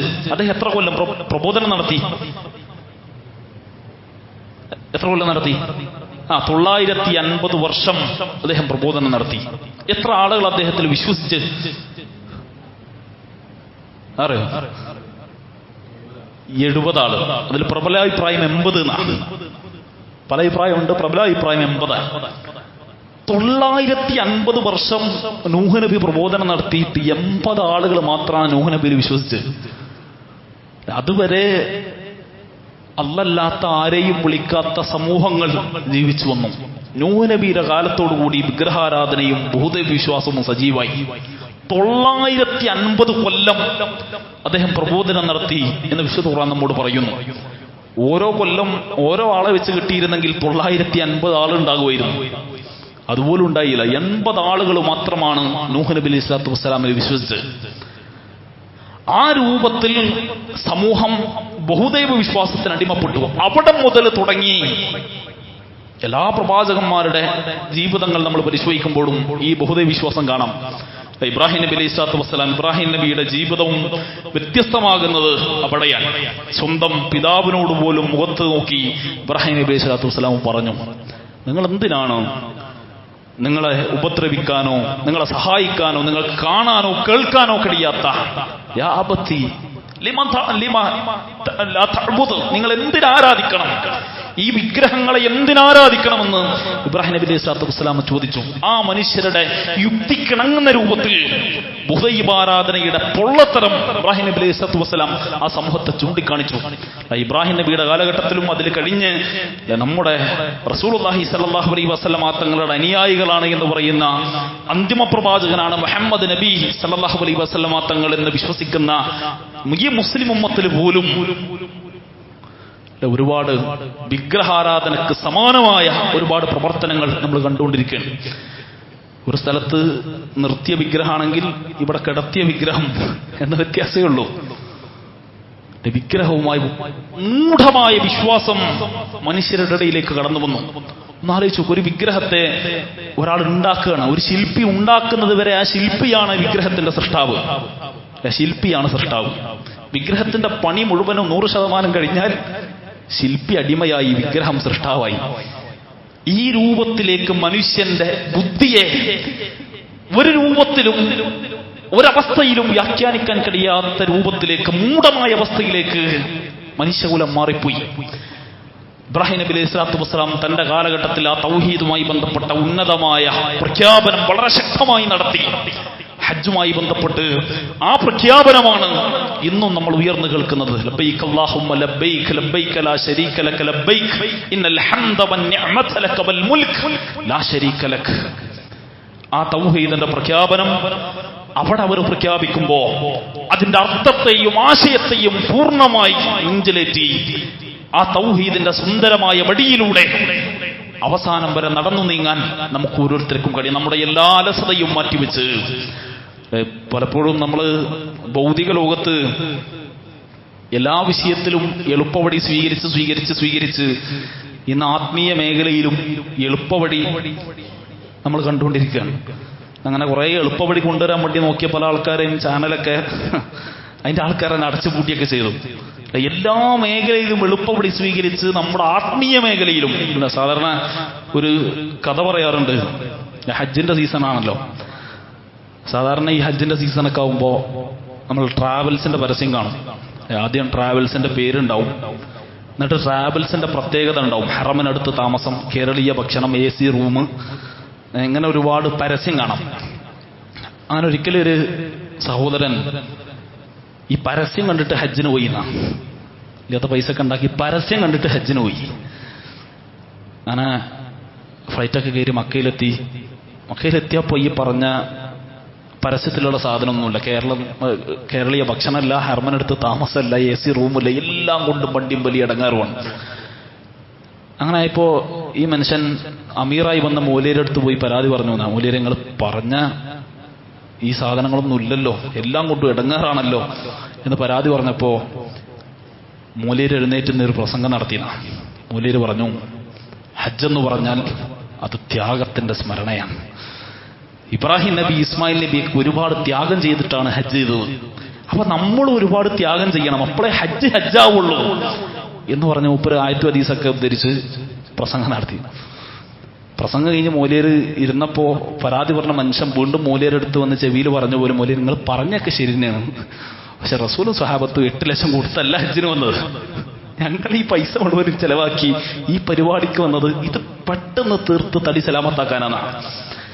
ഈ രൂപത്തിൽ എല്ലാ മേഖലയിലും എളുപ്പപടി സ്വീകരിച്ച് ആത്മീയ മേഖലയിൽ പോലും ആ എളുപ്പപടി അന്വേഷിക്കുന്ന ആളുകൾ അല്ലെ. അതുകൊണ്ടാണല്ലോ നമ്മുടെ നാട്ടിൽ സാധാരണ ഈ വാട്സപ്പിലും സോഷ്യൽ മീഡിയയിലൊക്കെ ഒരുപാട് ദിക്ർ വരും. അല്ലെങ്കിൽ ഈ സ്വലാത്തങ്ങൾ വീട്ടിൽ കൊണ്ടുപോയി വെച്ചോളൂ, കള്ളം വരൂല, വീട് കത്തൂല. ഒരു ബാക്കവിന്റെ പ്രസംഗം നമ്മൾ കേട്ടിട്ടുണ്ടാവും. എന്റെ അടുത്ത നാട്ടില് ഒരു പാടത്തിന്റെ പേര് പറഞ്ഞാണ് അയാൾ ആ കാര്യം പറഞ്ഞത്. അന്ന നാട്ടിൽ അങ്ങനെ ഒരു പാടം തന്നെയല്ല, 50 ഏക്കർ പാടം, നടുവിലൊരു വീടും. അവസാനം മൂല്യര് എഴുതി കൊടുത്തൊരു ദിക്ർ വീട്ടിൽ കൊണ്ടുപോയി വെച്ചപ്പോ പാടം എല്ലായിടത്തും കത്തി, മൂപ്പര വീട് മാത്രം കത്തിയില്ല എന്നാ പറഞ്ഞത്. പക്ഷെ അന്വേഷിച്ച് നോക്കിയപ്പോ അങ്ങനെ ഒരു വീടുമില്ല, അങ്ങനെ ഒരു പാടമില്ല എന്ന് പറഞ്ഞ അവസ്ഥയിലാ. അപ്പൊ ഈ രൂപത്തിൽ പെട്ടെന്ന് എളുപ്പപടിയിലൂടെ എന്തെല്ലാം നേടിയെടുക്കാൻ കഴിയും എന്ന് ചിന്തിക്കുന്നവരാണ്. അതുപോലെ തന്നെ ഇമാം നസായി റഹ്മത്തുള്ളാഹി അലൈഹി റിപ്പോർട്ട് ചെയ്യുന്ന ഒരു ഹദീസിൽ കാണാം, സാധാരണ ഈ കുടുംബ ക്ലാസ്സിലൊക്കെ നമ്മൾ കേൾക്കാറുള്ളതാണ്. ഇമാം നസായി റിപ്പോർട്ട് ചെയ്യുന്ന ഒരു ഹദീസിൽ ഭർത്താവിന്റെ മുഖത്തേക്ക് വെള്ളം തളിക്കുന്നവളാണ്, ഉറങ്ങിക്കിടക്കുന്ന ഭർത്താവിന്റെ മുഖത്തേക്ക് വെള്ളം തളിക്കുന്നവളാണ് ഏറ്റവും നല്ല ഭാര്യ. ഉറങ്ങിക്കിടക്കുന്ന ഭാര്യയുടെ മുഖത്തേക്ക് വെള്ളം തളിക്കുന്നവളാണ് ഏറ്റവും നല്ല ഭർത്താവ്. അഥവാ രാത്രിയുടെ അന്ത്യയാമങ്ങളിൽ ഭർത്താവിന്റെ മുഖത്ത് വെള്ളം തളിച്ച്, ഭാര്യയുടെ മുഖത്ത് വെള്ളം തളിച്ച് രാത്രി നമസ്കാരങ്ങളിലേക്ക് അവരെ എഴുന്നേൽപ്പിച്ച് കൊണ്ടുവരുന്ന ഭാര്യയും ഭർത്താവുമാണ് ഏറ്റവും നല്ല ഭാര്യ ഭർത്താക്കന്മാർ എന്ന് റസൂലുള്ളാഹിയുടെ ഹദീസാണ്. അല്ല, ഈ ഹദീസൊക്കെ കേട്ടപ്പോൾ മുകളിലുള്ള സ്ത്രീകൾ, നമ്മളെ പെണ്ണുങ്ങൾ ഇന്ന് രാത്രി ഉറങ്ങിക്കിടക്കുമ്പോൾ ഒരു കൊപ്പയിൽ വെള്ളം എടുത്തു നമ്മൾ മുഖത്ത് വഹിച്ചാൽ ഏറ്റവും നല്ല ഭർത്താവിനെ അപ്പം കാണാം. ആ രൂപത്തിലേക്ക് എല്ലാം മാറിയിരിക്കുന്ന ഒരു സമകാലികാവസ്ഥ. അപ്പൊ അതുകൊണ്ട് ഞാനത് പറഞ്ഞത്, ഈ ദിനരാത്രങ്ങളുടെ പ്രാധാന്യത്തെ ഗൗരവത്തിൽ ഉൾക്കൊണ്ട് ഹജ്ജ് എന്ന് പറയുന്ന ഇസ്ലാമിന്റെ ദുൽഹിജ്ജ എന്ന് പറയുമ്പോൾ അത് പ്രാധാന്യമാകുന്നത് ഹജ്ജ് കൊണ്ട് തന്നെയാണ്. എല്ലാ കർമ്മങ്ങളും സംഗമിക്കുന്ന ഒരു സന്ദർഭമായിട്ടാണ് പണ്ഡിതന്മാർ ഇതിനെ പരിചയം. അതുകൊണ്ടാണ് ഈ മാസത്തിൽ ആദ്യത്തെ 10 ദിവസങ്ങൾക്ക് ഇത്രയേറെ പ്രാധാന്യം ഉണ്ടായത് എന്ന് പണ്ഡിതന്മാർ വിശദീകരിച്ചു. അപ്പൊ ആ പ്രാധാന്യത്തെ ആ വിശാലാർത്ഥത്തോടു കൂടി തന്നെ സ്വീകരിക്കാൻ നമുക്ക് കഴിയേണ്ടതുണ്ട്. അതുപോലെ തന്നെ പുതിയ കാലഘട്ടത്തിൽ പല രൂപത്തിലുള്ള ചർച്ചകളും, ഞാനതാണ് ആദ്യം പറഞ്ഞത്, ഇബ്രാഹിം എന്ന് പറയുന്ന പിതാവിലും ഇസ്മായിൽ എന്ന് പറയുന്ന മകനിലും ഹാജറ എന്ന് പറയുന്ന ഭാര്യയിലും മുസ്ലിം സമുദായത്തിന് എല്ലാ നിലക്കുമുള്ള മാതൃകയുണ്ട് എന്ന് വിശുദ്ധ ഖുർആൻ പറഞ്ഞതിനെ ഗൗരവത്തിൽ ചിന്തിക്കാൻ നമുക്ക് കഴിയണം. അപ്പോൾ ഇവിടെ ചെറുപ്പക്കാരൊന്നും നമ്മളെ മക്കളൊന്നും കാണില്ല. ഞാൻ അതേപോലെ തന്നെ പൊന്നാനി ഭാഗത്തൊരു പരിപാടിക്ക് പോയപ്പോ MSM മണ്ഡലം ഇത് MSMന്റെ പരിപാടിയൊന്നുമില്ല, ഞാൻ പറയാണ്, സാന്ദർഭികമായി പറയാണ്. MSM മണ്ഡലം സമ്മേളനം എന്നാണ് പരിപാടിയുടെ ഹെഡിങ്. സ്റ്റേജിൽ കയറിയപ്പോ തല നരച്ച കാക്കാർ മാത്രമേ മുന്നിലുള്ളൂ. ഒരു MSMന്റെ കുട്ടിനെ പോലും എവിടെയും തിരഞ്ഞിട്ട് കാണില്ല. അപ്പൊ ഞാൻ പ്രസംഗമൊക്കെ നടത്തി, വിഷയം എന്നോട് പറഞ്ഞ വിഷയം വേറെ. നീ സദസ്സിനെ കണ്ടപ്പോ ആ വിഷയം എനിക്കോട്ട് പറയാനും തോന്നില്ല. അവസാനം അങ്ങനെ മരണവും പരലോകമൊക്കെ പറഞ്ഞ് ഞാനവിടെ പോയി. അങ്ങനെ കഴിഞ്ഞ ലാസ്റ്റ് നന്ദിക്കൊരു കാക്ക കയറി. അപ്പൊ മൂപ്പര് വിഷയം പറഞ്ഞു, ഈ നാട്ടിലെ ആളുകൾക്ക് കുട്ടികളില്ലാത്തതാണോ അല്ലെങ്കിൽ കുട്ടികൾ ഉണ്ടാക്കാൻ വല്ല പ്രശ്നമുള്ളതാണോ എന്നത് വളരെ സൂക്ഷ്മമായി പരിശോധിക്കേണ്ടതാണ്. ഇത് MSM മണ്ഡലം സമ്മേളനമാണ്, നിങ്ങൾ പേര് മാറി വന്നതൊന്നും അല്ലല്ലോ എന്ന് മൂപ്പരെന്ത് ചെയ്തു, പരസ്യമായി ചോദിച്ചു എന്നുള്ളതാണ്. അപ്പൊ നമ്മുടെ പുതിയ തലമുറയെ ഇത്തരം ക്ലാസ് കേൾക്കാനോ ഇതിനെക്കുറിച്ച് ചിന്തിക്കാനോ പഠിക്കാനോ ഈ വിഷയത്തിൽ യാതൊരു രൂപത്തിലും കിട്ടാത്ത ഒരു സന്ദർഭം നമ്മുടെ മുമ്പിലുണ്ട്. നമ്മുടെ നാട്ടിൽ രാഷ്ട്രീയ പ്രസ്ഥാനങ്ങളൊക്കെ വേണ്ടത് തന്നെ, രാഷ്ട്രീയ വിദ്യാർത്ഥി സംഘടനകളെല്ലാം വേണ്ടത് തന്നെയാണ്. പക്ഷേ മതകൂട്ടായ്മകൾക്കും ദീനീ സംഗമങ്ങൾക്കും ദീനുമായി ബന്ധപ്പെട്ട ചർച്ചകൾക്കപ്പുറത്ത് ഒരു രാഷ്ട്രീയത്തിനും ഒരു പ്രസക്തിയില്ല. അല്ലെങ്കിൽ MSM പ്രവർത്തിച്ചിരുന്ന കുട്ടികൾ ഒരു സമയമാകുമ്പോൾ മറ്റ് മുസ്ലിം വിദ്യാർത്ഥി രാഷ്ട്രീയ സംഘടനകളിലേക്ക് തന്നെ കടന്നു ചെന്ന് പിന്നെ ദീനുമായി ഒരു ബന്ധവുമില്ലാത്ത അവസ്ഥയിലേക്ക് അവർ മാറുന്ന അവസ്ഥ. അല്ലെങ്കിൽ MSM തന്നെ പ്രവർത്തിക്കുന്ന മതവിദ്യാർത്ഥി സംഘടനകളിൽ പ്രവർത്തിക്കുന്ന ആളുകൾ നേരെ രാഷ്ട്രീയ വിഷയത്തേക്ക് പോകുമ്പോൾ അപ്പൊ പല ഹറാമുകളും ഹലാലാവും. ഇവിടെ ആകുമ്പോൾ ഹറാമാണ്, അപ്പുറത്ത് ആ കൂട്ടത്തിൽ കയറിയാൽ അത് ഹലാലാണ്. ഈ രൂപത്തിലുള്ള അവസ്ഥ നമ്മുടെ നാട്ടിൽ കണ്ടുകൊണ്ടിരിക്കുകയാണ്. പുതിയ ചർച്ചകൾ പല രൂപത്തിൽ ചർച്ച ചെയ്യുന്ന ഒരു സമകാലിക ചുറ്റുപാടിലാണ് നമ്മളുള്ളത്. ഇപ്പൊ ഉദാഹരണത്തിന് പെട്ടെന്ന് മനസ്സിലാവാൻ, വിവാഹം എന്ന് പറയുമ്പോൾ നമ്മുടെ മനസ്സിലേക്ക് കടന്നു വരുന്ന സുന്ദരമായൊരു ചിത്രമുണ്ട്. രണ്ട് സന്ദർഭത്തിൽ, രണ്ട് ചുറ്റുപാടുകളിൽ, രണ്ട് സാഹചര്യത്തിൽ ജീവിച്ചിരുന്ന രണ്ടാളുകൾ, രണ്ട് സ്വപ്നങ്ങൾക്ക് വേണ്ടി പണിയെടുത്തിരുന്ന രണ്ടാളുകൾ വിവാഹമെന്ന് പറയുന്ന സുന്ദരമായ കർമ്മത്തിലൂടെ അവരൊന്നാകുന്നു. അവരുടെ സ്വപ്നവും ആഗ്രഹവും ചിന്തയും പ്രതീക്ഷയുമെല്ലാം ഒന്നാകുന്നു. അതുവരെ ഹറാമായിരുന്ന പലതും വിവാഹമെന്ന് പറയുന്ന കർമ്മത്തിലൂടെ ഹലാലാകുന്നു, സുന്നത്താകുന്നു. ഖുർആൻ ഖുർആനെ വിവാഹത്തെ ബന്ധപ്പെടുത്തിയത് വസ്ത്രവുമായി ബന്ധപ്പെടുത്തിയാണ്. ലിബാസും ലഹുന്ന, അവൾ നിങ്ങൾക്കുള്ള വസ്ത്രമാണ്, നിങ്ങൾ അവൾക്കുള്ള വസ്ത്രമാണ് എന്ന് ഖുർആൻ പറഞ്ഞു. എന്തുകൊണ്ടായിരിക്കും? വേറെ നല്ല ഒരുപാട് സാധനങ്ങളിൽ എന്തുകൊണ്ടായിരിക്കും വിശുദ്ധ ഖുർആൻ വിവാഹത്തെ വസ്ത്രവുമായി ബന്ധപ്പെടുത്താനുള്ള കാരണം? അതിൽ ആധുനികരായ പല പണ്ഡിതന്മാരും അതിൽ വിശദീകരിച്ചു. വസ്ത്രം എന്ന് പറഞ്ഞാൽ നമ്മുടെ ശരീരത്തോട് ഏറ്റവും കൂടുതൽ ചേർന്ന് നിൽക്കുന്നത് നമ്മുടെ വസ്ത്രമാണ്. നമ്മുടെ ശരീരത്തെ അഴുക്കിൽ നിന്ന് സംരക്ഷിക്കുന്നത് നമ്മുടെ വസ്ത്രമാണ്. നമ്മുടെ ശരീരത്തിലെ ന്യൂനതകളെ മറച്ചു വെക്കുന്നത് നമ്മുടെ വസ്ത്രമാണ്. നമ്മുടെ ശരീരത്തിന് നിറം പകരുന്നത് നമ്മുടെ വസ്ത്രമാണ്. ദുർഗന്ധങ്ങളിൽ നിന്ന് നമ്മളെ മാറ്റി നിർത്തുന്നത് വസ്ത്രത്തിൽ നമ്മൾ പുരട്ടുന്ന സുഗന്ധ വിജ്ഞാനങ്ങളിൽ നിന്നാണ്. ഈ രൂപത്തിലായിരിക്കണം ഭാര്യ എന്ന് പറഞ്ഞാൽ ഭർത്താവിനും, ഭർത്താവെന്ന് പറഞ്ഞാൽ ഭാര്യയ്ക്കും എന്ന് ഖുർആൻ പഠിപ്പിച്ചു. അപ്പൊ വിവാഹം എന്ന് പറയുമ്പോൾ ഈ സുന്ദരമായ ഒരു ചിന്തയാണ് പരിശുദ്ധ ഇസ്ലാം ഉമ്മത്തിനെ, മനുഷ്യകുലത്തെ പഠിപ്പിക്കുന്നത്. എന്നാൽ ഇനി പുതിയ കാലഘട്ടത്തിൽ വിവാഹം എന്ന് പറയുമ്പോൾ ഒരാണും പെണ്ണും മാത്രമല്ല, ഒരാണും ആണും തമ്മിൽ ഞങ്ങൾ കല്യാണം കഴിക്കുന്നു എന്ന് പറഞ്ഞാൽ കല്യാണം കഴിക്കുക, അപ്പൊ കുടുംബം ഉണ്ടാവോ, കുട്ടികളുണ്ടാവോ എന്ന ചോദ്യത്തിന് പ്രസക്തിയില്ല. ഒരാണും ആണും ഞങ്ങൾ കല്യാണം കഴിക്കുന്നു എന്ന് പറഞ്ഞാൽ ആ സമൂഹം അതിനെ അംഗീകരിച്ചു കൊള്ളണം. ഒരു പെണ്ണും ഞങ്ങൾ വിവാഹിതരാകുന്നു, ഞങ്ങൾ ഒരുമിച്ച് ജീവിക്കാൻ ആഗ്രഹിക്കുന്നു എന്ന് ഒരു പെണ്ണും പറഞ്ഞാൽ അതിനെ സമൂഹം അംഗീകരിച്ചു കൊള്ളണം. അവിടെ മറ്റൊരു ചർച്ചക്കും പ്രസക്തിയില്ല. അതാ വ്യക്തിയുടെ മൗലികാവകാശമാണ്, അതിൽ കൈകടത്തിക്കൂടാ എന്ന് പരസ്യമായി പ്രസംഗിക്കുന്ന, നിലപാടെടുക്കുന്ന രാഷ്ട്രീയ പ്രമുഖരെ, നിയമവുമായി ബന്ധപ്പെട്ട് പഠിക്കുന്ന അതിന്റെ ഉന്നത അഭിഭാഷകരെ നമ്മൾ കണ്ടുകൊണ്ടിരിക്കുന്ന ഒരു സമകാലിക ചുറ്റുപാടിലാണ് നമ്മളുള്ളത്. അതിനുള്ള വലിയ ഉദാഹരണമാണ് ആദിലയും നൂറയും. മുസ്ലിം പേരുള്ള രണ്ട് പെൺകുട്ടികൾ നമ്മൾ പല ആവർത്തി കേട്ടതാണ്. മദ്രസയിൽ, പ്രത്യേകിച്ചും സൗദി അറേബ്യയിൽ പഠിച്ച വർഷങ്ങളോളം പഠനം നടത്തിയ രണ്ട് കുട്ടികൾ അവരിപ്പോൾ ഒരുമിച്ച് വാപ്പയും ഉമ്മയെയും കുടുംബത്തൊക്കെ വലിച്ചെറിഞ്ഞ് അവരൊരുമിച്ച് ജീവിക്കുന്നു. അവരുടെ രഹസ്യങ്ങൾ അവർ പൊതുമീഡിയകൾക്ക് മുന്നിൽ വന്ന് പങ്കുവെക്കുന്നു. ഇനി പുതിയ കാലഘട്ടത്തിലെ പെൺമക്കളെല്ലാം പെൺകുട്ടികളെ നിങ്ങൾ ഈ രൂപത്തിലാകൂ, നിങ്ങൾ സ്വതന്ത്രമായി ചിന്തിക്കുന്നു എന്നവർ അവരുടെ പ്രത്യേകമായി ഉപദേശം കൊടുക്കുന്നു. ഈ രൂപത്തിലുള്ള അവസ്ഥ നമ്മുടെ നാട്ടിൽ, നമ്മുടെ ക്യാമ്പസുകളിൽ എല്ലാം ഉണ്ട്. ഇനി ഒരാണുമാണോ ഈ രൂപത്തിൽ മാത്രമല്ല, ഇതല്ലാതെ ഒരു മനുഷ്യന് അല്ലെങ്കിൽ ഒരാണ് താടിയുള്ള മീശയുള്ള കണ്ടാൽ പുരുഷനാണ് എന്ന് നമുക്ക് ഉറപ്പാണ്. അങ്ങനെയുള്ള ഒരു പുരുഷൻ ഒരു സുപ്രഭാതത്തിൽ എഴുന്നേറ്റ് വന്ന് ഞാൻ പെണ്ണാണെന്ന് പറഞ്ഞാൽ ആ ആണിനെ അല്ലെങ്കിൽ ആണായി തോന്നുന്ന ആ മനുഷ്യനെ മറ്റൊരു പരീക്ഷണങ്ങൾക്കോ മറ്റൊരു നിരീക്ഷണങ്ങൾക്കോ വെച്ചുകൊടുക്കാതെ അവൻ തന്റെ ജെൻഡറിനെ സ്വന്തമായി സെൽഫ് ഐഡന്റിഫിക്കേഷൻ എന്നാണ് ഇതിന് പറയാ, പെണ്ണായി പറഞ്ഞാൽ ആ മനുഷ്യനെ പെണ്ണായി പരിഗണിച്ചുകൊള്ളണം.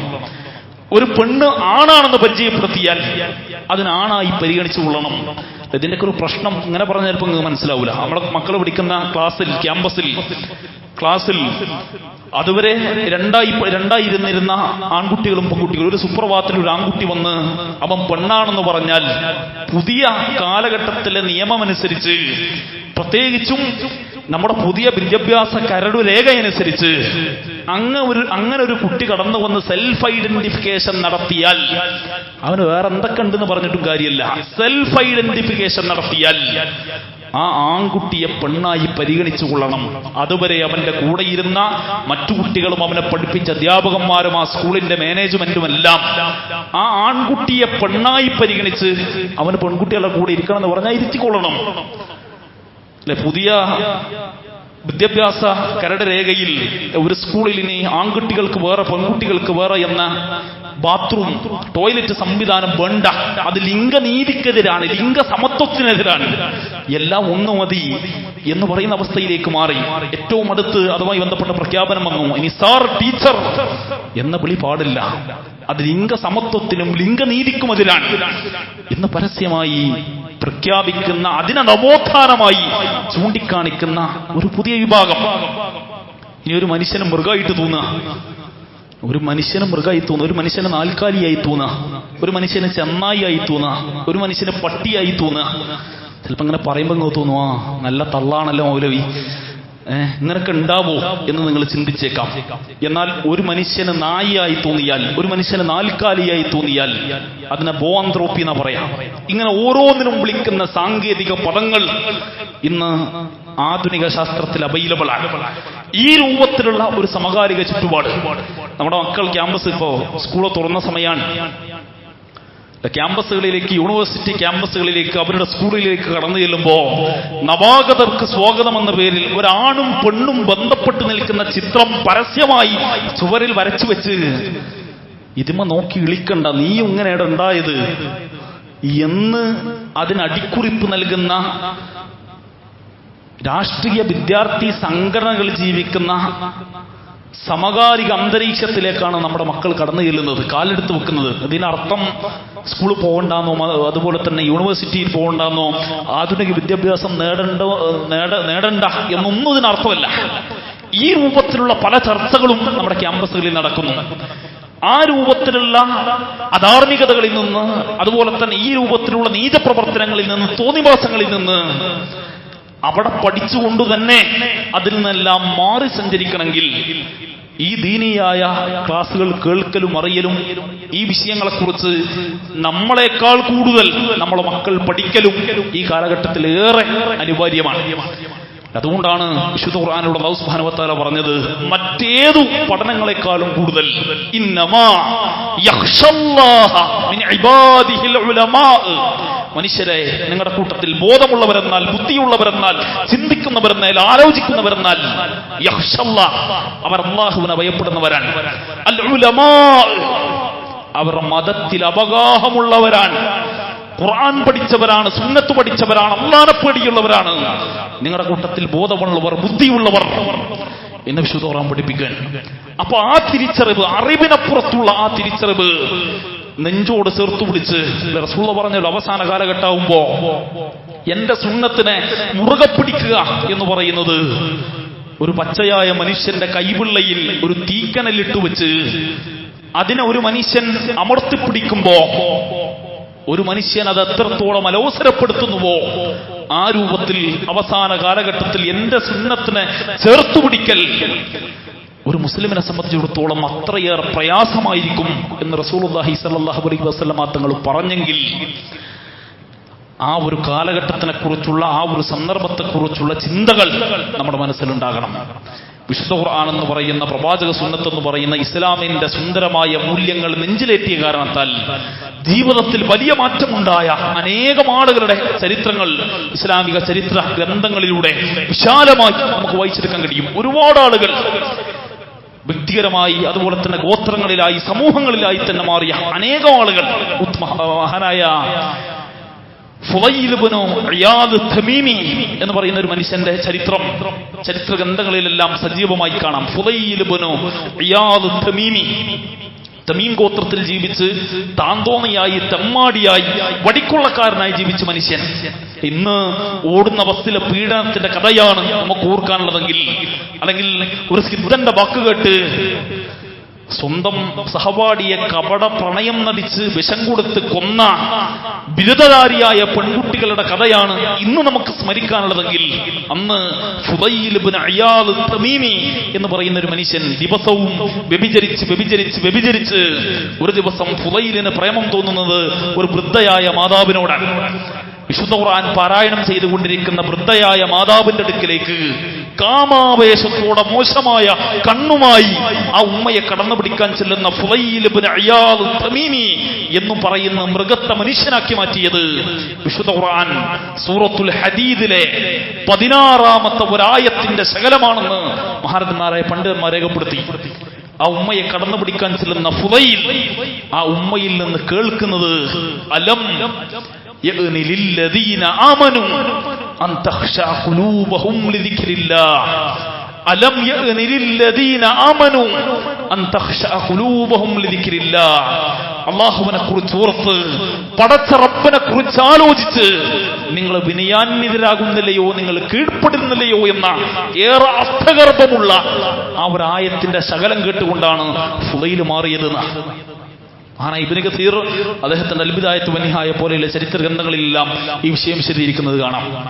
ഫുദൈൽ ഇബ്നു ഇയാദ് തമീമി എന്ന് പറയുന്ന മൃഗം വിശുദ്ധ ഖുർആൻ സൂറത്തുൽ ഹദീദിലെ 16-ാമത്തെ ആയത്ത് കേട്ട് ഇസ്ലാമിനെ കുറിച്ച് പഠിച്ച ഫുദൈൽ പിന്നീട് ഇസ്ലാമിക ചരിത്രം ഫുദൈലിനെ ചർച്ച ചെയ്യുന്നത് താബിഈങ്ങളിലെ ഏറ്റവും സമുന്നതനായ പണ്ഡിതനായിട്ടാണ്.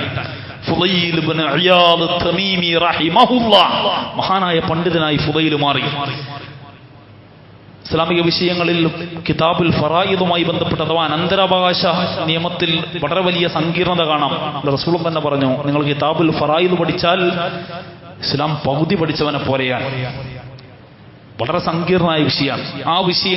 ആ വിഷയത്തിൽ കിതാബുൽ ഫറായിദുമായി ബന്ധപ്പെട്ട് വളരെ സുന്ദരമായ ഫത്വകളും സുന്ദരമായ വിശദീകരണങ്ങളും ഫുദൈലിന്റെ ഗ്രന്ഥങ്ങളിലൂടെ നമുക്ക് വായിച്ചെടുക്കാൻ കഴിയും. ഈ രൂപത്തിൽ വലിയ ദറജയിലേക്ക് ഭൗതികമായും ആത്മീയമായും ഫുദൈൽ ഇബ്നു ഇയാദ് തമീമി ഉയർന്നു. വിശുദ്ധ ഖുർആൻ സൂറത്തുൽ ഹദീദിലെ 16-ാമത്തെ ആയത്ത് എന്ന് പറഞ്ഞാൽ ഞാൻ ഓതിവെച്ച ആ ഒരു കഷ്ണം മാത്രമല്ല, കുറച്ച് വലിയ ആയത്താണ്. ആ ആയത്തിന്റെ അല്പഭാഗം കേട്ടാണ് ഫുദൈൽ പരിശുദ്ധ ദീനിനെ കുറിച്ച് പഠിച്ചത് എന്ന് ചരിത്രം നമ്മോട് പറയുന്നു. അതുകൊണ്ട് തന്നെ ഇതിൽ നിന്നെല്ലാം പാഠം ഉൾക്കൊണ്ടുകൊണ്ട് ഈ പരിശുദ്ധമാകപ്പെട്ട ദീനിനെ കുറിച്ച് അറിഞ്ഞു മനസ്സിലാക്കി അതിനെ നെഞ്ചോട് ചേർത്ത് പിടിച്ച് കഴിയുന്ന സന്ദർഭങ്ങളിലെല്ലാം ഈ ദീനുമായി ബന്ധപ്പെട്ട പ്രവർത്തനങ്ങളിൽ ചേർന്നു നിൽക്കാൻ നമുക്ക് ഓരോരുത്തർക്കും കഴിയണം. അല്ലാഹു സുബ്ഹാനഹു വ തആല ഈ കൂടിയിരുത്തം നമ്മളിൽ നിന്ന് സ്വാലിഹായ അമലായി സ്വീകരിക്കുമാറാകട്ടെ. ബാങ്കിന് ശേഷം അല്ലാഹു സുബ്ഹാനഹു വ തആല നമ്മളിൽ നിന്ന് മരണപ്പെട്ടു പോയ മുഅ്മിനീങ്ങൾക്ക് അല്ലാഹു പുറത്തു കൊടുക്കട്ടെ. ഏറ്റവും മുമ്പല്ലേ